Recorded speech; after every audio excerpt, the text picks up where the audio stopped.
imprese che lavorano per il Mose non ci pagano e ora ci chiedono anche i soldi. È inaccettabile, così l'opera rischia di rimanere incompiuta e la laguna ne pagherà le conseguenze.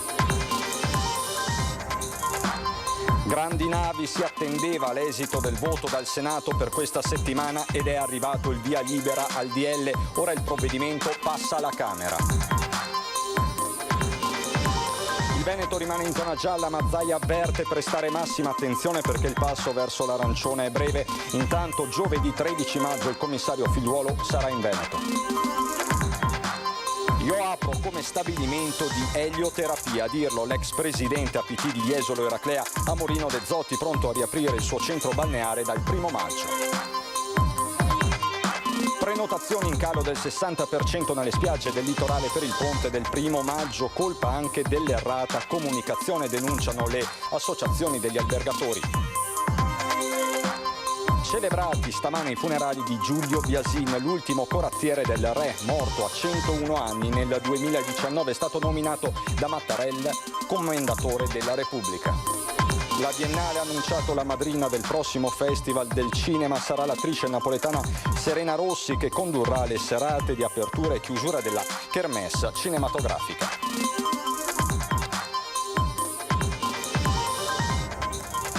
Bentrovati, buonasera telespettatrici, telespettatori di Antenna 3. In primo piano di questa edizione veneziana l'allarme lanciato dalle imprese che lavorano per il Mose: non ci pagano, la denuncia e ora ci chiedono anche i soldi. È inaccettabile. Hanno continuato a lavorare senza essere pagate, si sono rese sempre disponibili ma ora dicono basta. Sono le 70 imprese con i loro 1500 lavoratori circa che operano sul Mose e che oltre il danno ora subiscono anche la beffa. Il Consorzio Venezia Nuova ha chiesto alle imprese soldi per continuare la propria attività, quindi siamo al paradosso che non solo non veniamo pagati per i lavori che facciamo, ma ci viene chiesto di partecipare alle perdite. Il rischio è quello di buttare un'opera di 6 miliardi quando le soluzioni ci sarebbero. Far arrivare presto, subito, i soldi mancanti per completare l'opera. Abbiamo chiesto che questa cosa venga attivata immediatamente attraverso il provveditorato della dottoressa Zincone e abbiamo portato al tavolo anche soluzioni concrete. Abbiamo coinvolto delle banche in grado di fare prestiti ponte per superare lo stallo attuale. L'alternativa è l'opera che non viene completata, le imprese che saltano. Sono le uniche in grado di fare la salvaguardia della laguna, che sono opere fondamentali a completamento del Mose. In questo momento noi rischiamo che l'opera non venga finita, quindi sia sostanzialmente buttata, che la laguna non venga tutelata, che la città di Venezia non veda realizzata un'opera di salvaguardia della laguna. E il rischio concreto è quello che non ci sia più nessuno ad alzare le barriere. Forse non si alzeranno non per volontà delle imprese, ma proprio per impossibilità delle imprese, visto che non esisteranno più, dato che avanzano troppi soldi da troppo tempo. Salmistrari è diretto nel dire che serve l'intervento del governo. Io chiamo lo Stato a rispondere, a muoversi, a dare i soldi che ci sono. Ricordo ci sono 538 milioni di risparmi dei mutui che verranno forse stanziati nel prossimo CIPE. Bisogna ritornare a questa strana parola di sedersi attorno a un tavolo e decidere insieme come fare per il meglio dell'opera e, ripeto, per il meglio della città e della laguna di Venezia, perché l'opera è fondamentale per la sopravvivenza di Venezia. Dubito che i veneziani accettino ancora, dopo averlo provato, di mettersi gli stivali. E il fattore tempo è determinante. Il tempo appunto è determinante, siamo a fine aprile, i primi di ottobre inizieranno le acque alte, bisogna metterci mano immediatamente, subito. Io spero che il CIPE del 5 maggio prossimo dia già un segnale, dando quei famosi 538 milioni al Magistrato alle Acque, al Provveditorato alle Opere Pubbliche, in modo che si parta con qualche cosa. Rimaniamo in laguna perché è arrivato un attesissimo via libera, quello del Senato al decreto grandi navi. Via libera del Senato al DL Grandi Navi, con 168 sì, nessun no e 26 astenuti. Sono stati stabiliti due principi fondamentali. Il primo è la centralità del porto. Venezia senza il porto non è pensabile, quindi bisogna studiare un piano reale, efficace per garantire la strategicità anche nel futuro e quindi per garantire i posti di lavoro anche nel futuro.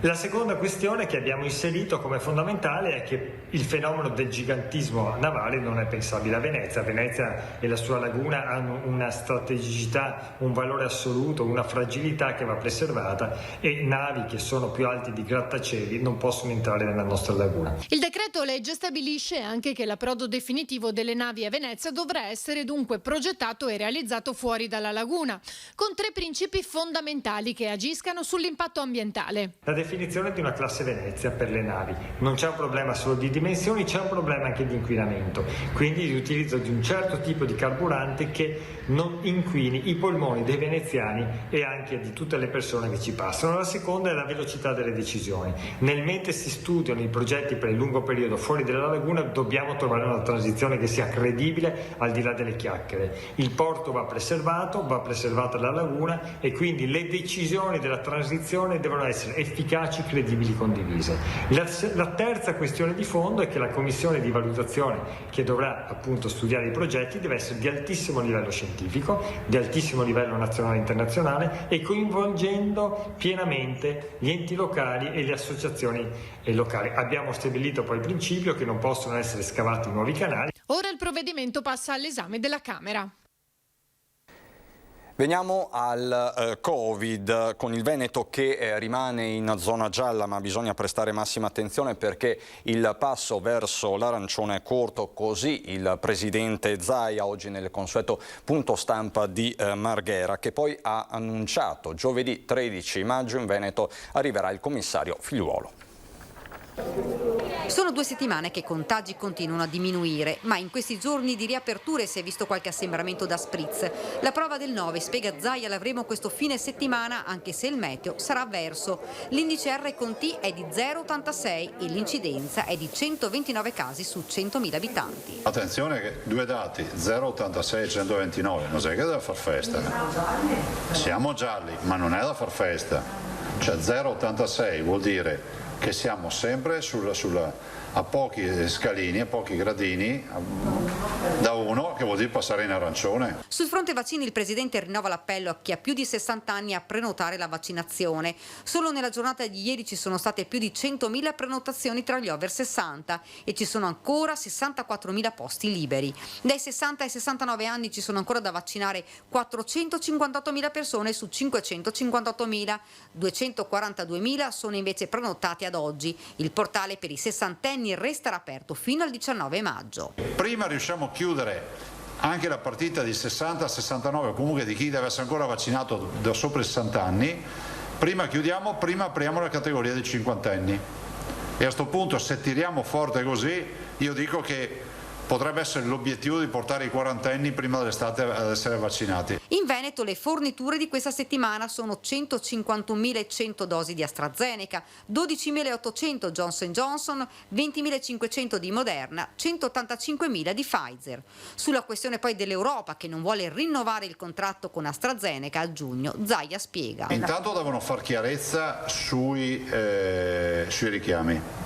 Certo. Perché tu interrompi e vorremmo capire se garantiscono i richiami o se deliberano di fare richiami con vaccini terzi, no? Con Pfizer, Moderna. Inoltre c'è un incremento importante di Pfizer, dopodiché ci si sta avviando ad una stagione autunnale dove i vaccini avranno bisogno di essere ritarati a seconda delle varianti, come accade con quelli anti-influenzali. Ultimo punto toccato riguarda il Recovery Fund. Cercheremo di vedere, di capire, questo è il vero tema del quale si dovrebbe parlare in queste ore, cioè di capire questi oltre 200 miliardi di euro che ricaduta avranno in Veneto.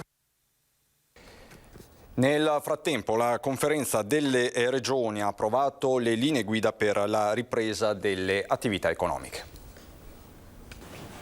Lo che è arrivato ieri dalla conferenza delle regioni, approvate le linee guida per la ripresa delle attività economiche e sociali, parliamo di ristorazione e cerimonie, cinema e spettacoli dal vivo, parchi tematici e di divertimenti ed anche congressi ed eventi fieristici. La conferenza ieri le ha quindi approvate da parte della conferenza e poi il Presidente Federica le trasmetteva al Ministero proprio perché siano prese in considerazione per le riaperture, per quelli che sono i passaggi successivi, chiedendo anche un anticipo rispetto ad alcune scadenze. Centri commerciali ad esempio aperti sabato e domenica e negozi all'interno riaperti in zona gialla da subito. Parchi tematici è stato chiesto di anticiparne la riapertura il 1° giugno. L'assessore Lanzerin ha poi inoltre parlato delle case di riposo. Sulla riapertura e i nuovi ingressi è stato completato il lavoro. È emersa sempre ieri, nella riunione di ieri, che c'è una richiesta anche della Lombardia che ci sia però un orientamento uniforme e comune. Abbiamo avuto mandato a Terminato di riscrivere delle linee guida uniformi uguali per tutta Italia,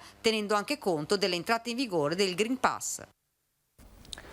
Si sono costituiti in mattinata Luigi Bergamin e Raffaele Ventura, 2 dei 3 ex terroristi rossi ancora in fuga dopo l'ondata di arresti di mercoledì mattina in Francia. Bergamin si è presentato in mattinata a Palazzo di Giustizia a Parigi assieme al suo avvocato. Poco dopo la stessa cosa ha fatto Ventura.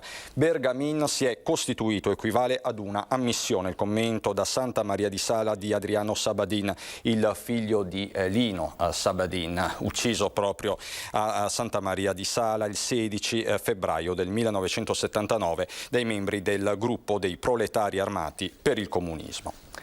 Andiamo adesso sul litorale. Io apro come stabilimento di elioterapia. A dirlo è l'ex presidente dell'APT di Jesolo Eraclea, Morino De Zotti, già pronto a riaprire il suo centro balneare per il 1° maggio. È l'albergatore di Jesolo che a un mondo fatto di divieti e restrizioni si sostituisce con un mondo fatto di relazioni. In soldoni ha deciso di posizionare ombrelloni, sdraio e lettini nel suo stabilimento balneare e di aprire già con il ponte del prossimo 1° maggio, ovvero prima della riapertura ufficiale del 15 maggio. Data ufficiosa e decisa tra amici al bar Dice. Piazzerò alcune postazioni, un centinaio di postazioni per far vedere che Jesolo è ancora aperta, è ancora viva. Già aperta la cassa dello stabilimento, tra l'altro l'unico di tutto l'Arenile ad essere pronto con i suoi picchetti a posizionare le diverse migliaia di ombrelloni. Non ho paura di essere sanzionato perché sono nelle regole, perché oltretutto anche il servizio di salvataggio io ce l'ho privato, posso iniziare in qualsiasi momento. E a differenza degli altri che devono aspettare altri enti che incominceranno non prima del 15-20 maggio. Io apro come stabilimento di elioterapia specifica. Perciò io posso aprire, i clienti possono andare in spiaggia, prendere il sole, prendere l'aria e nessuno me lo può vietare. Nell'orgoglio, nella passione, nello spirito guarda oltre e non solo grazie alla vista panoramica in cima al suo centro benessere, ma nella più radicale delle scelte in questo lungo anno di Covid, nella prospettiva di una auspicata ripresa. Abbiamo i bagni autopulenti, abbiamo gli ombrelloni a telecomando solare, abbiamo le cassette di sicurezza no touch con il braccialetto e la novità grossa di quest'anno che metteremo anche dei lettini che, con le vibrazioni e con che il cliente sotto l'ombrellone può anche sentire la musica. E le prenotazioni sono inevitabilmente in calo, facciamo il punto. La stagione balneare decolla, ma da metà maggio in poi, cioè con 2 mesi di ritardo e a causa della pandemia, mentre i dumper sono già in azione per il ripascimento della spiaggia. Anche quest'anno i camion da miniera più grandi del mondo e utilizzati nel deserto sono tornati a Jesolo, dove per il ponte del prossimo 1° maggio le prenotazioni si attestano a uno scarso 10%, contro il 70% nello stesso periodo del 2019. Siamo in ritardo sul piano vaccinale, il piano vaccinale ad oggi per gli over 40 e gli over 50, se non sbaglio, ricade in piena stagione estiva, quindi questo sarà anche questo un problema da affrontare, perché oltretutto se come in questo momento viene messo in discussione l'utilizzo di vaccini tipo Johnson & Johnson o monoinoculazione, chi dovrà fare il richiamo poi in piena stagione probabilmente valuterà o meno se fare o meno vacanza. E con il ritardo della programmazione vaccinale anche al mondo del turismo una certezza: si riapre pure a Caorle. Novità di quest'anno che oltre ai tavolini sul posto spiaggia, sul posto ombrellone, ci saranno anche le casseforti automatiche con un braccialetto. E così a Bibbione. La maggior parte degli alberghi aprirà tra metà maggio e fine maggio, questa è la sensazione che abbiamo in questo momento, augurandoci appunto che magari alcune restrizioni tipo il coprifuoco possano venire allentate per quella data. In arrivo le prenotazioni di tedeschi, austriaci e svizzeri, preoccupati però per le regole della quarantena e soprattutto per il coprifuoco delle 22. Io ho avuto un'amica danese che mi ha mandato un WhatsApp e mi ha detto: ma vuoi dirmi che non potete fare niente fino al 31 luglio?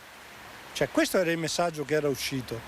Purtroppo fare turismo vuol dire anche saper comunicare. C'è poi il mondo della ristorazione che ha riaperto, ma restano tante difficoltà. Riaprono i ristoranti veneziani, ma c'è poco da festeggiare, anche se ottimismo e voglia di far bene ci sono in gran quantità tra gli operatori. Anche il ristorante La Favorita della Dolce Vita veneziana è stato tra i primi a riabbracciare i clienti. Ma Luca Prader, con la moglie Gabriella e il suo team, si fanno interpreti anche dei sentimenti di un'intera categoria in ginocchio. Noi abbiamo chiuso il 18 di ottobre, abbiamo tenuto sempre chiuso praticamente, abbiamo riaperto 5 giorni dal 1 di marzo al 7 marzo, poi siamo tornati in rosso, in arancione e non abbiamo aperto fino alla riapertura odierna di oggi. La tutela della salute, chiarisce subito Prader, sta a cuore a tutti. Siamo fiduciosi, ottimisti, sperando che tutto vada per il meglio, che continuino a vaccinare le persone e che non salgano i contagi. La mia preoccupazione è questa, non solo mia, anche tantissimo dei miei colleghi. I ristori sono arrivati in parte minore, poche cose. Basteranno solo pagare le bollette della luce e del gas. Speravamo che il Comune ci venisse incontro con la tassa dei rifiuti. So che la APE e i nostri portavoce stanno tentando di comunicare con il Comune per avere una sospensione della tassa dei rifiuti. E nel giorno in cui è stata annunciata la madrina della prossima mostra, nel locale amato dai divi del cinema, non poteva mancare un ultimo pensiero a lei dedicato. L'aspettiamo qua, sicuramente questo è un altro colpo del nostro direttore Barbera, come Benigni e Siena Rossi. L'ho vista, ha fatto la conduttrice della trasmissione La canzone segreta. So che è bravissima, una bravissima attrice sia di cinema che di teatro ed anche una bravissima cantante. A certificare la crisi derivante dalla pandemia, ma a parlare anche di ripresa, è la CNA del Veneto.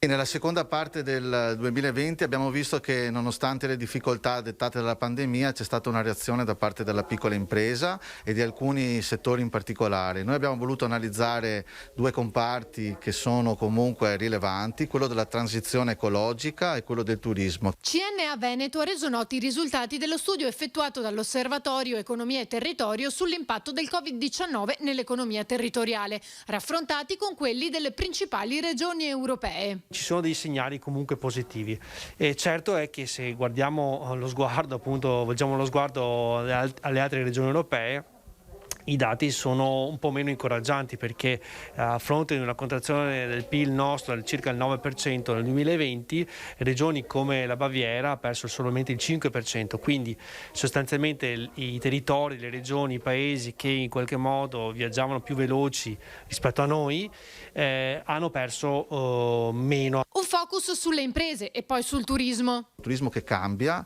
il turismo che si avvicina anche nei confronti dell'estate. L'estate sarà un'estate dove ci sarà un turismo più italiano, un turismo di prossimità, e allora noi dobbiamo puntare a ragionare su un fenomeno diverso di accoglienza, legato più al territorio e la capacità di mettere insieme anche una permanenza maggiore nei nostri territori, per cui più qualità e meno quantità. Alla presentazione dello studio presenti anche gli assessori regionali alla formazione Donazzan e alle attività produttive Marcato, che ha evidenziato come in Italia manchino le giuste riforme, come conferma il presidente di CNA. Siamo rimasti indietro, siamo rimasti con un paese vecchio che non si è riformato proprio per le necessità del mondo moderno. Celebrati i funerali di Giulio Biasin, l'ultimo corazziere del re, morto a 101 anni. Biasin, carabiniere con decenni di servizio al Quirinale, era stato nominato nel 2019 dal presidente Mattarella commendatore della Repubblica, onorificenza che aveva ricevuto come ospite speciale durante la festa dell'Arma nel comando provinciale carabinieri di San Zaccaria, proprio a Venezia. Come anticipato dalle emittenti del nostro gruppo, la Biennale di Venezia ha annunciato in queste ore la madrina del prossimo Festival del Cinema diretto da Alberto Barbera. Sarà l'attrice napoletana Serena Rossi. È Serena Rossi la madrina della 78esima Mostra Internazionale d'Arte Cinematografica di Venezia. Sarà lei quindi a salire sul prestigioso palco della Sala Grande del Palazzo del Cinema al Lido, sotto gli occhi del mondo, per la cerimonia di inaugurazione mercoledì 1 settembre e poi a guidare la cerimonia di chiusura sabato 11 settembre, durante la quale saranno annunciati i leoni e gli altri premi ufficiali della Kermesse cinematografica.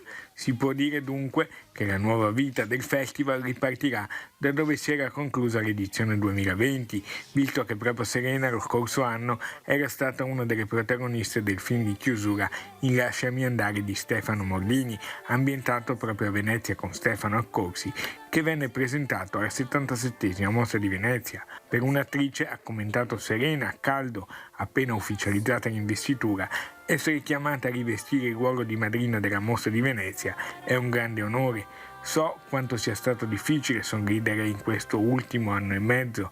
A Venezia 78 vorrei ritrovare quei sorrisi dimenticati, vorrei che illuminassero le sale cinematografiche e tutti i luoghi del festival. Vorrei che si riaccendessero sui volti di chi non ha potuto lavorare. Ringrazio per la fiducia alla Biennale di Venezia il direttore Alberto Barbera, il presidente Roberto Ciccutto. Sarà un festival importante, io ce la metterò tutta, per tutti.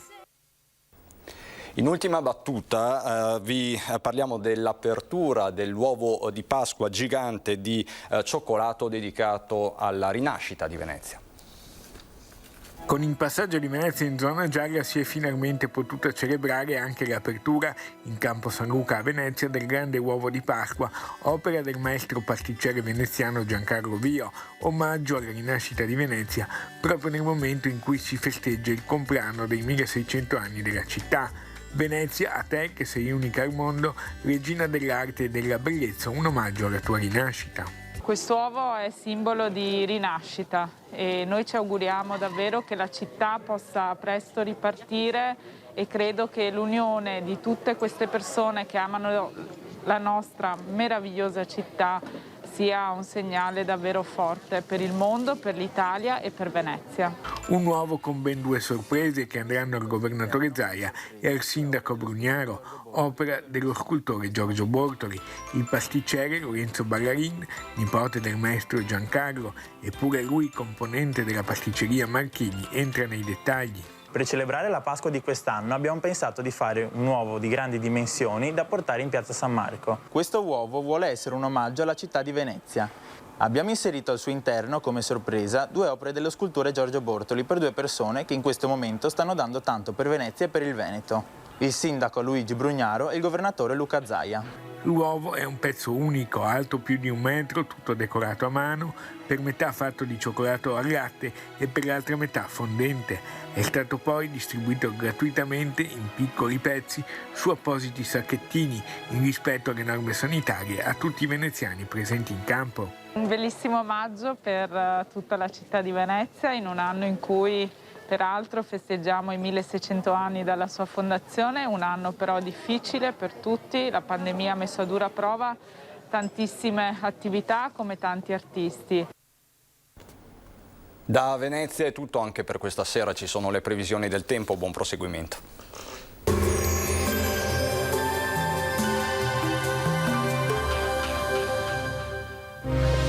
Silea Legnami, le migliori soluzioni personalizzate per la vostra casa e giardino. Benvenuti al meteo.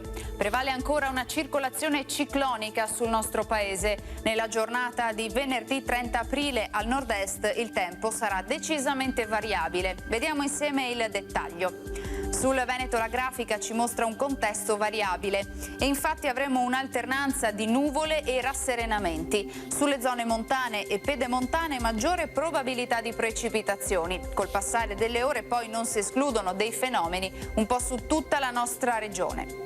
Temperature comunque in ripresa e clima gradevole, minime tra 9 e 12 gradi, valori massimi compresi invece tra i 14 e i 22 gradi all'incirca. Ci spostiamo ora sul Friuli Venezia Giulia, schiarite più ampie al mattino, a seguire il cielo tenderà a coprirsi con localmente anche qualche acquazzone. Temperature minime tra i 13 e i 14 gradi, valori massimi invece tra i 17 e i 19 gradi. Infine ci spostiamo sul Trentino Alto Adige, anche qui piogge diffuse ovunque, saranno possibili però delle parentesi più asciutte. Temperature minime intorno agli 11 gradi, massime sui 20 gradi all'incirca. Dal meteo di Antena 3 per ora è tutto, grazie per l'attenzione e arrivederci.